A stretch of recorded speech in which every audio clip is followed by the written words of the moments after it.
વીર નર્મદ દક્ષિણ ગુજરાત વિશ્વવિદ્યાલય ખાતે 15મી ઓગસ્ટની ઉજવણીનો કાર્યક્રમ ચાલી રહ્યો હતો. વિવિધ કોલેજોના સંલગ્ન કોલેજોના વિદ્યાર્થીઓ દ્વારા વિવિધ સાંસ્કૃતિક કલાકૃતિઓ રજૂ કરવામાં આવી રહી હતી.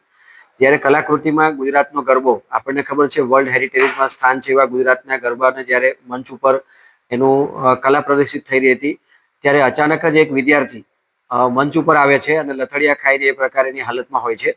એટલે એ વિદ્યાર્થી અચાનક આવી ગયો અને within A fraction of A moment ઘટના બનવાના લીધે જે દર્શકો જે સાંસ્કૃતિક કાર્યક્રમ નિહાળી રહ્યા હતા, દેશભક્તિનો કાર્યક્રમ ચાલતો હતો, ગુજરાતના ગરબાનો કાર્યક્રમ ચાલતો હતો, ત્યારે અચાનક આવવાના લીધે દર્શકોને પણ એકદમ ખબર નહીં પડી કે શું થઈ રહ્યું છે.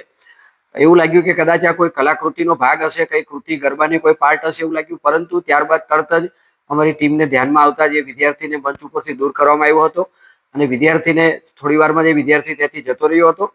પરંતુ વિદ્યાર્થી ક્યાંનો છે, કઈ કોલેજનો છે, કઈ જગ્યાએથી આવ્યો હતો તેના અમે હાલમાં સીસીટીવી ફૂટેજ ચકાસી રહ્યા છીએ. અમારી ટીમ હાલમાં પ્રાથમિક તપાસ કરી રહી છે. પ્રાથમિક તપાસના આધારે જે કંઈ કાર્યવાહી કરવામાં આવશે એ આ બાબતે પણ વીર નર્મદ દક્ષિણ ગુજરાત વિશ્વવિદ્યાલય ખાતે ચોક્કસ કાર્યવાહી કરવામાં આવશે.